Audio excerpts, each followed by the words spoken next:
कहानी शुरू होती है नेहा के घर से। नेहा जॉइंट फैमिली में रही और पली बड़ी लड़की थी। उसके परिवार वाले जरा पुराने ख्यालातों के थे। अपने घर वालों की मर्जी के बिना वो कहीं नहीं जा सकती थी और नेहा को चाहिए था फ्रीडम। पर उसके घर पर खाना पीना, चलना बैठना, उठना सब कुछ परिवार के बड़े ही तय करते थे। एक सुबह अपनी कॉलेज से घर लौटकर नेहा अपनी माँ के कमरे में जाकर उनसे कहती है, मम्मी मेरी सारी फ्रेंड्स घूमने के लिए लोनावाला जा रही है, क्या मैं भी जा सकती हूँ? Please please please please please मम्मा। तू पागल हो गई है क्या? ये क्या बातें कर रही है तू? हमारे घर की लड़कियों को ये सब शोभा नहीं देता। कभी देखा है मैं या तेरी बड़ी माँ कहीं गए हो? ये ओछी हरकतें अच्छे घरों की लड़कियों को शोभा नहीं देती। तुझे कहीं घूमने जाना है तो शादी के बाद जाना। देश जाना विदेश जाना कोई रोकने टोकने नहीं आएगा तब। पर मम्मी सभी अच्छे घर की लड़कियां भी जा रही है ट्रिप पर। मैंने कह दिया ना, जहाँ जाना हो शादी के बाद जाना। बस अब इस बात को यहीं दबा दे, वरना तेरे पापा के कानों में पड़ गई ना तो बेकार में सुबह सुबह घर में क्लेश हो जाएगा। बेचारी नेहा, और कर भी क्या सकती थी, अपनी फ्रेंड्स को फोन कर ट्रिप के लिए मना कर देती है। हमें तो पता ही था कि तू नहीं आएगी। इसके पहले कब तेरे घर वालों ने कभी किसी ट्रिप के लिए हाँ कहा था जो अब करेंगे? घर के बगल की दुकान पर जाने के लिए भी तो तुझे किसी के साथ भेजा जाता है।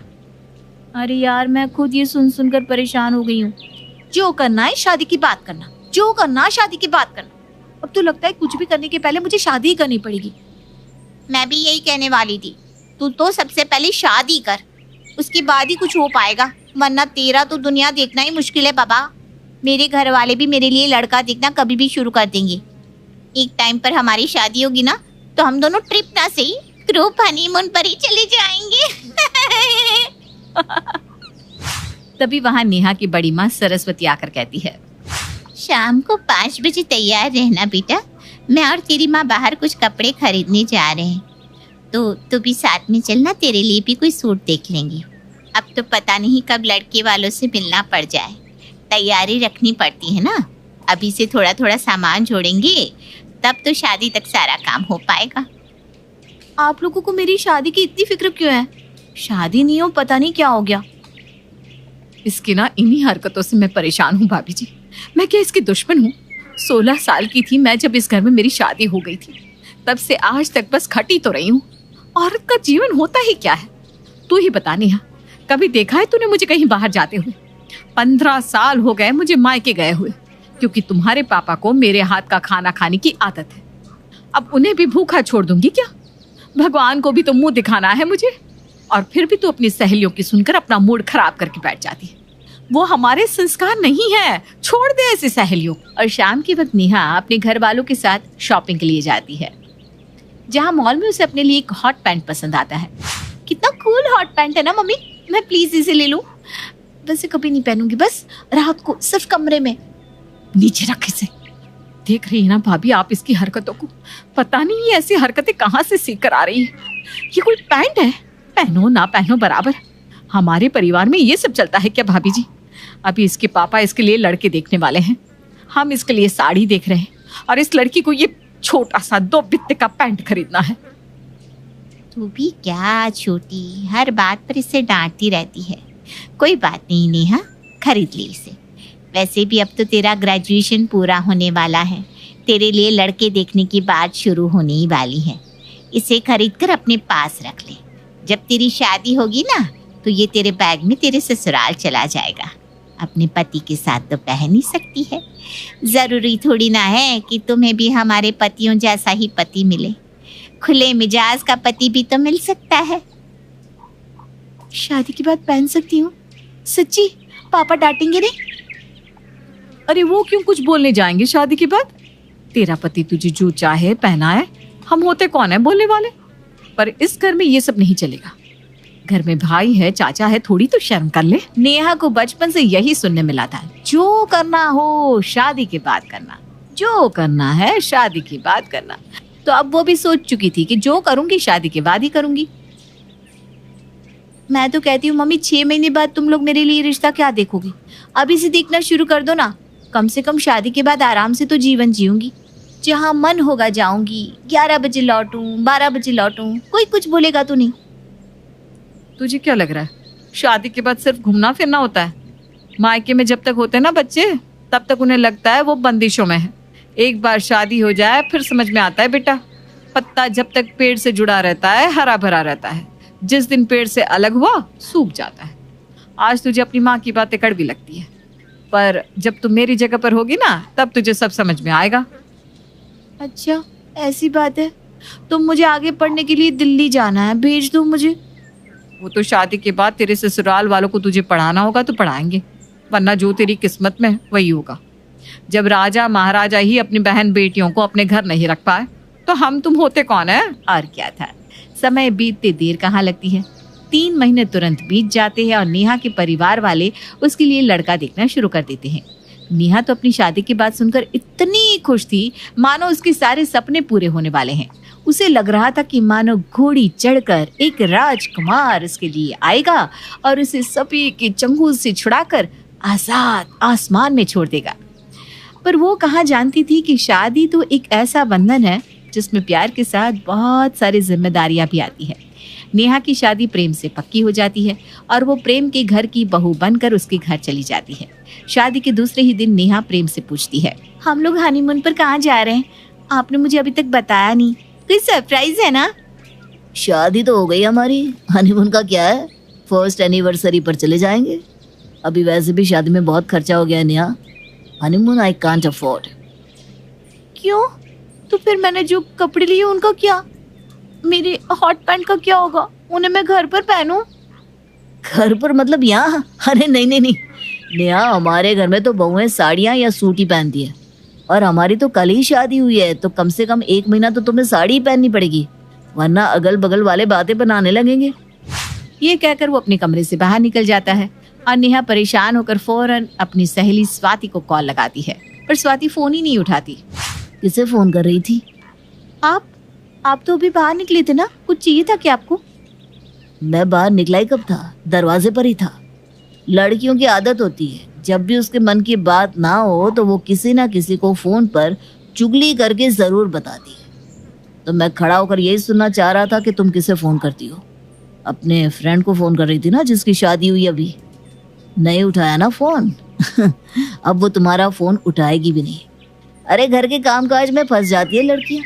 शादी के बाद अपने मायके वालों से बात कर ले, यही बहुत है। भूल जाओ अब स्वाति को तुम। 10 मिनट में तैयार होकर बाहर आ जाओ, सब नई बहू की मुंह दिखाई का इंतजार कर रहे हैं। नेहा को तो समझ में नहीं आया कि ये क्या हो गया। वक्त बदल गया, हालात बदल गए, जज्बात भी बदल गए। जो पहनना हो शादी के बाद पहनना, और शादी के बाद पहनने क्या मिल रहा है? साड़ी। इसके लिए की थी क्या मैंने शादी?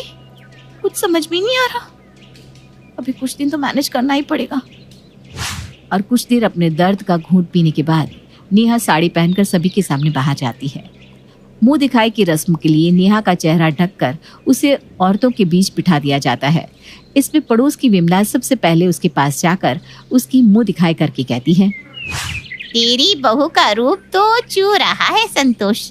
क्या खूबसूरत बहू लेकर आई है तू, देखते ही नजर टिक जाए लोगों की। पर खूबसूरती कितने दिन चलेगी, कितने दिन ही रिझाएगी इन सुंदरता से अपने पति को।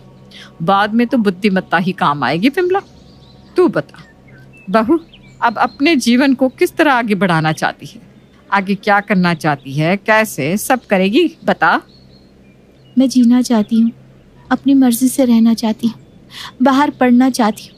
अरे अरे अरे, ये सब क्या बोल रही है बहू तू? अब तेरी शादी हो गई है, कम से कम सोच समझ कर तो बोल। वो क्या है ना कमला, कल ही शादी हुई है बेचारी की। मुझे लगता है कि भूल गई है कि उसकी शादी हुई है। शुरुआत में तो हम ही लोगों को कितनी दिक्कतें होती थी, 1-2 दिन में इसे भी आदत हो जाएगी। फिर भी बहू ये मत समझना कि तेरी सास की सहेली बोल रही है। एक बेटी समझकर कहती हूँ, शादी के बाद हमारी सोच हमारे ससुराल पक्ष के लोगों के आगे पीछे घूमना ही चाहिए। ये ध्यान रखना कि घर में कभी भी पति और सास के बीच कोई अनबन ना हो। कभी हम अपने ससुराल की बातें मायके में ना करें और दिन भर टेंशन हो तो बस इस बात की कि रसोई में क्या बनेगा। ये कहाँ गए हम। इस गाने की लाइंस नेहा के दिमाग में बजे जा रही थी, और बजती भी क्यों ना, ऐसा उसने एक्सपेक्ट ही नहीं किया था। मुंह दिखाई की रस्म के बाद नेहा किचन में जाकर सभी के लिए खाना बनाना शुरू करती है। बाप रे, सर में इतना जोरों का दर्द हो रहा है, लगता है माथा ही फट जाएगा। घर में तो मम्मी नाश्ता बनाया करती थी और यहाँ ये भी मुझे बनाना पड़ रहा है। शादी की बात करना क्या घर का काम। नेहा रसोई में खाना बना रही होती है, तभी उसकी सास वहां आती है। खाने में मिर्ची कम डालना बहू, मैं मिर्च वाला खाना नहीं खा पाती। और हाँ, प्रेम बिना मीठे के खाना नहीं खा सकता, तो मीठे में भी कुछ बना लेना। नेहा को ये सब बात बताकर संतोष जैसे ही किचन से बाहर निकलती है, नकुल वहां पहुंच जाता है। अच्छा, तो खाना बन रहा है, बनाओ बनाओ। अच्छा, इसे रोटियां भी ठीक है, इसी आटे की पूरियां तल देती बहू तो अच्छा होता। जी पापा जी, और कुछ? चटनी जो पीसेगी ना बहू, उसमें नमक थोड़ा ज्यादा डालना। मैं नमक जरा तेज खाता हूँ। इतनी सारी वैरायटीज बनाते बनाते नेहा बुरी तरह थक जाती है। एक हाथ से साड़ी संभालो और दूसरे हाथ से कलछी। किसी तरह नेहा सारा खाना तैयार कर किचन से बाहर निकलती है कि संतोष कहती है, खाना बन गया हो तो परोस दे बहू, सब उसी का इंतजार कर रहे हैं। खिलाओ खिलाओ नेहा, क्या बनाया तुमने? माथे में बाम तक लगाने का समय नहीं दिया इन लोगों ने। 2 मिनट बाम लगाकर आ जाती तो क्या ही हो जाना था। खाना कोई सांप खा जाती क्या? मुंह फुलाए नेहा सभी को खाना परोसकर सभी के साथ बैठती है कि फिर संतोष कहती है, बहू मीठा तो लेती आ, क्या खाएगा तेरा पति? बताया था ना, वो बिना मीठा देखे थाली को हाथ तक नहीं लगाता। और किसी को कुछ चाहिए तो साथ में ही बोल दीजिए। ऐसे कैसे साथ में बोल दे बहू? अब जब खाएंगे तब पता चलेगा ना क्या काम है, फिर कहेंगे। सभी को खाना खिलाने के बाद नेहा कमरे में जाकर शीशे के सामने बैठकर खुद से बात करते हुए कहती है, ये तो हद ही हो गई। इस तरह तो मेरा सारा जीवन रसोई में ही चला जाएगा। मैं आज ही प्रेम से अपनी पढ़ाई के बारे में बात करूंगी। और जैसे ही प्रेम कमरे में आता है, नेहा उसके पास जाकर कहती है, आपने कहा कि आप हनीमून पर नहीं जा सकते। चलिए, मैंने मान लिया, पर आप भी तो चाहेंगे ना कि आपकी पत्नी लोगों के साथ कंधे से कंधा मिलाकर चल सके। मैं भी ना आपको फाइनेंशियली सपोर्ट करना चाहती हूँ, इसलिए मैं दिल्ली से बाहर पढ़ने जाना चाहती हूँ। और अगर आपको मेरी फीस की टेंशन है तो मैं लोन ले लूँगी, डोंट वरी। इस घर में मेरी नहीं चलेगी नेहा। मैं अगर तुम्हें हाँ भी बोल दूँ तो उससे ज़्यादा फर्क नहीं पड़ेगा। मैं जॉइंट फैमिली में रहता हूँ, सब कुछ पापा मम्मी के अंडर है। अगर वो चाहे तो मुझे खुद अपनी दुकान से बाहर फेंक दे। इसलिए तुम इस बारे में मम्मी से बात करो। और जितना मैं उनको जानता हूँ, मुझे नहीं लगता वो हाँ करेंगी। तो तुम्हें ज़्यादा दुख ना हो, इसलिए सीधा सीधा कहता हूँ कि इस सोच को यहीं छोड़ दो। तभी कमरे में संतोष आती है। अरे बहू, खुशखबरी कब सुना रही हो? कल ही तो शादी हुई है मम्मी जी, और आज खुशखबरी। तो उसमें कौन सी बड़ी बात है?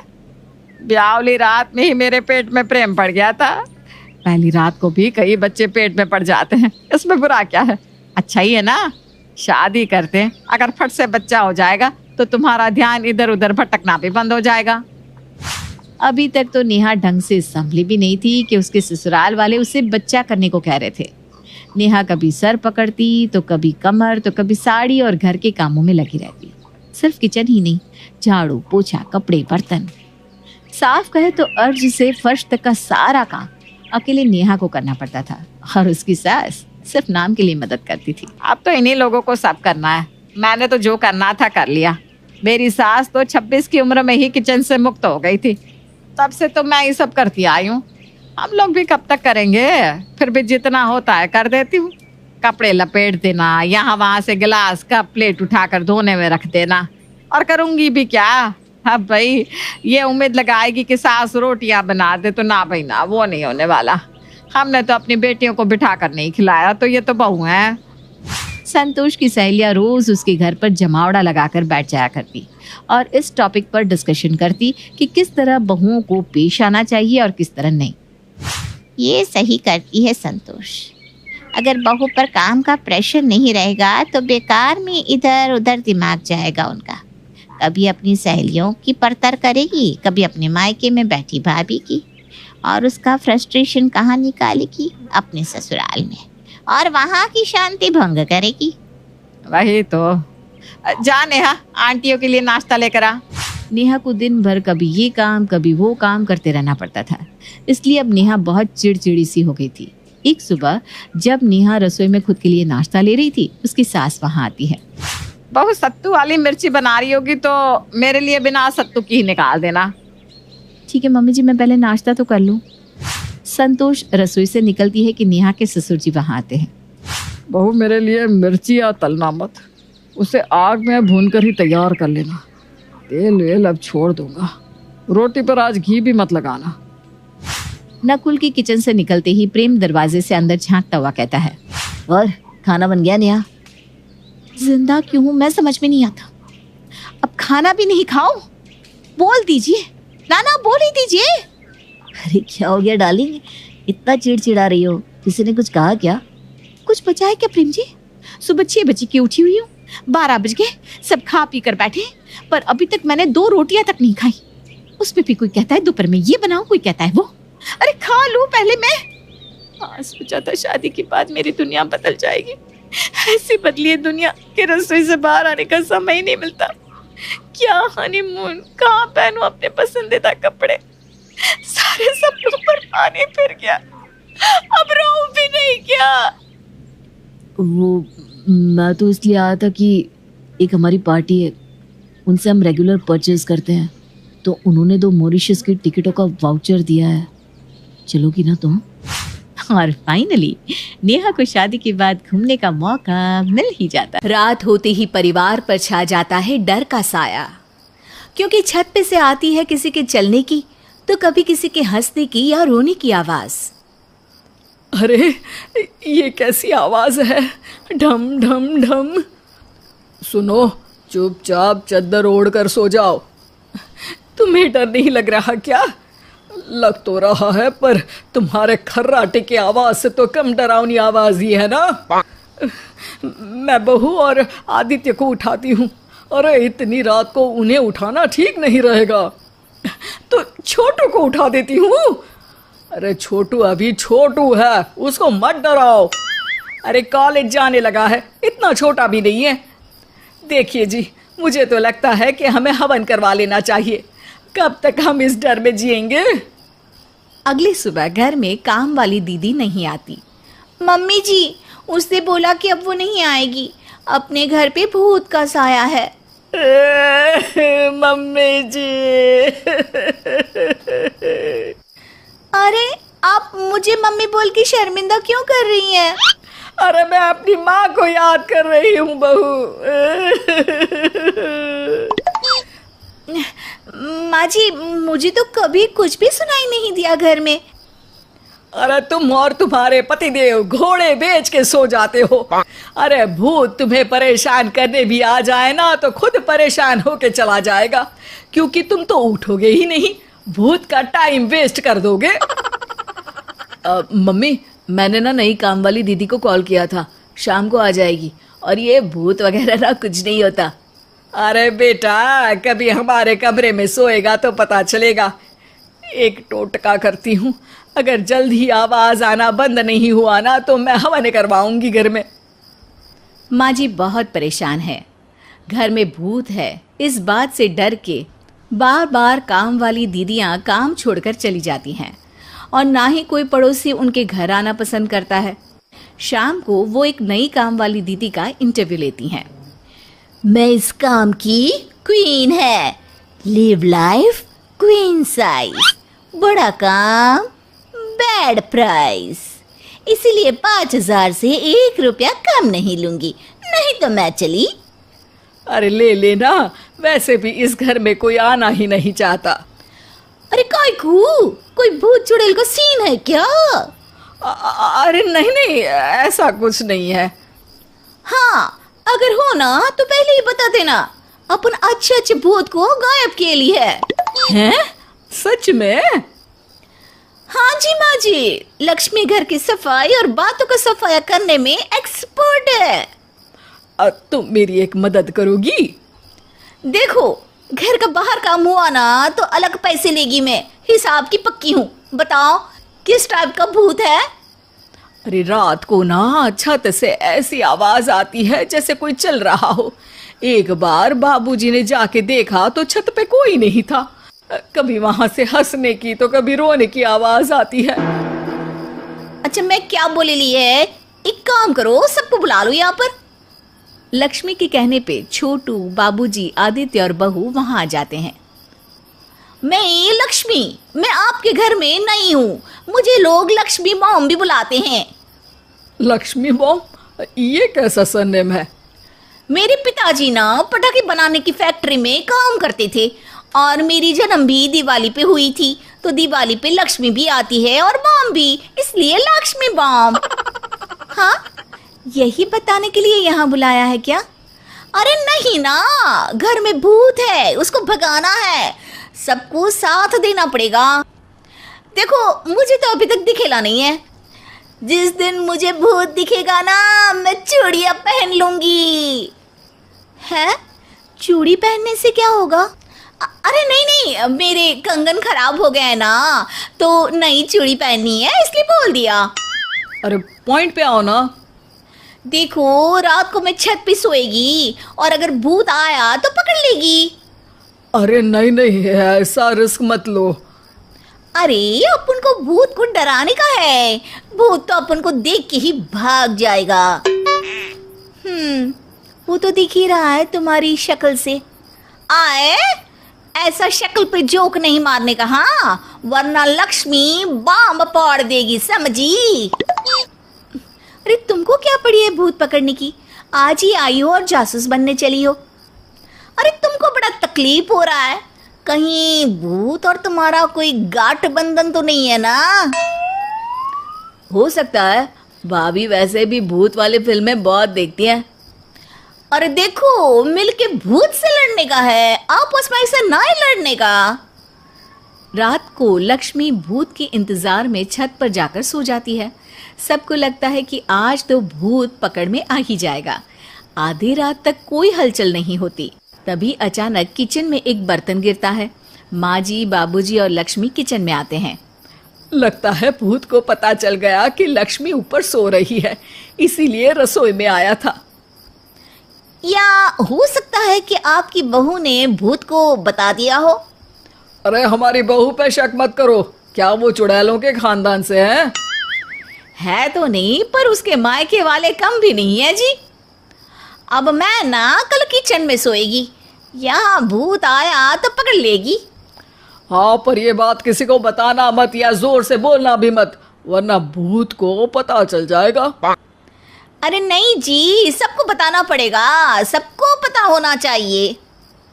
बाबूजी को तब लक्ष्मी की बातें समझ नहीं आती। अगली सुबह अपन को तो भूत नहीं मिला, बड़ी तेज बन रही थी कल, जैसे भूत को पकड़ ही लेगी। अरे तुम्हें बताया होगा।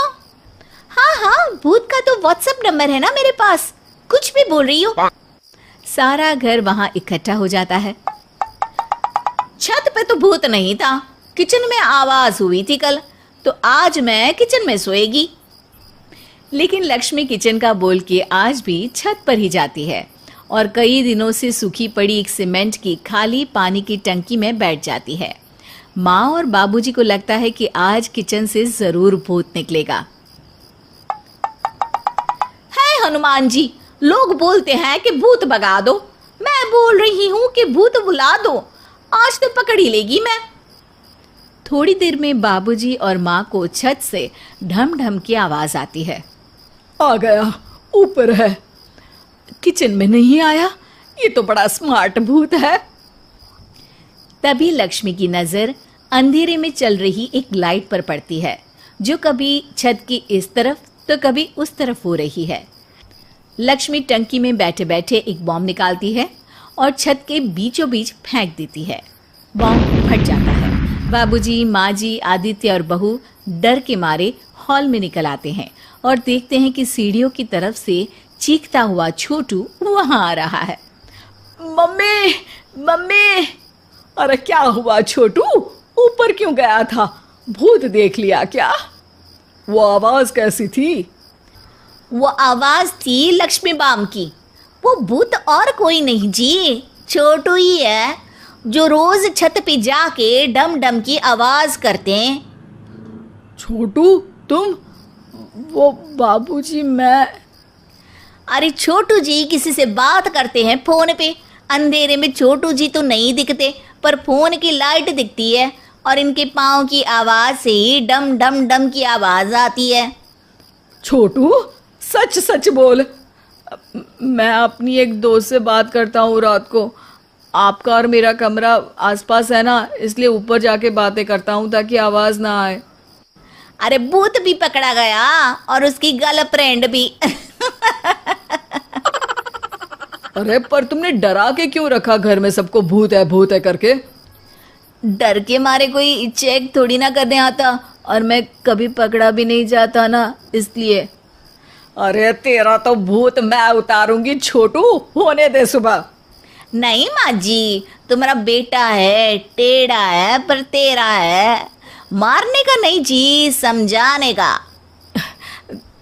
थैंक यू लक्ष्मी, तुम नहीं होती तो। अरे इमोशनल अत्याचार नहीं करने का, मैंने कहा था ना, जिस दिन भूत दिखेगा चूड़ी पहन लूंगी, चूड़ी तो कल नई चूड़ी दिलवा देना मेरे को। वाह लक्ष्मी, भूत का बॉम्ब तो फ्यूज निकला, ये लक्ष्मी बॉम्ब सही में धमाका कर गया। वैसे एक बात बताओ, तुमने तो कहा था कि तुम किचन में सोने जाओगी, तो छत पे कैसे चली गई? अरे भूत को कंफ्यूज करना था ना, इसलिए मैंने भी झूठ बोला, वरना भूत छत पे क्यों आता है ना भूत। अब सॉरी। नहीं, मतलब कि कल रात को किचन में छोटू ही था। अरे नहीं जी, उसका भूत था। वैसे तो पत्नियां पति से लड़ने के लिए बदनाम हैं, उन पर कई जोक्स भी बनते हैं, लेकिन आज की कहानी में कभी न खत्म होने वाली लड़ाई का छोटा सा सॉल्यूशन ढूंढा है। रीना की शादी गौरव से होती है। गौरव उम्र में रीना से बड़ा होता है, तो उसकी आदतें और उसका रहन सहन भी रीना से कहीं ज्यादा परिपक्व होता है। देखो गौरव, कैसी है ये ड्रेस? अरे रीना, क्या क्या पहनती हो, सिंपल साड़ी में कितनी सुंदर लगती हो, जानती भी हो तुम। बस करो, तुम तो हो ही बूढ़े, मेरी तो जिंदगी ही खराब हो गई। मैंने कैसा पति सोचा था और कैसे निकले तुम। अरे रीना, बात बात पर लड़ा मत करो। रीना पैर पटकती वहां से निकल जाती है। अगले दिन गौरव जब घर आता है, क्या है, जब से आए हैं पेपर ही पढ़ रहे हैं, कहीं घूमने नहीं चलना क्या? अरे यार, मैं थक गया हूँ, जरा टीवी का रिमोट देना। कैसे इंसान हो तुम, मैं सुबह से तुम्हारा इंतजार कर रही हूँ कि तुम मुझे कहीं घुमाने लेकर जाओगे, लेकिन तुम हो। रहने दो, बात ही मत करो मुझसे। गौरव को तो समझ में ही नहीं आता कि आखिर रीना उससे चाहती क्या है और वो क्यों उससे लड़ती रहती है। एक दिन, अरे रीना, खाने में क्या बनाया है, भूख लगी है। आज ना मैंने साउथ इंडियन खाना बनाया है, डोसा और इडली। बोलिए तो लगा दूं?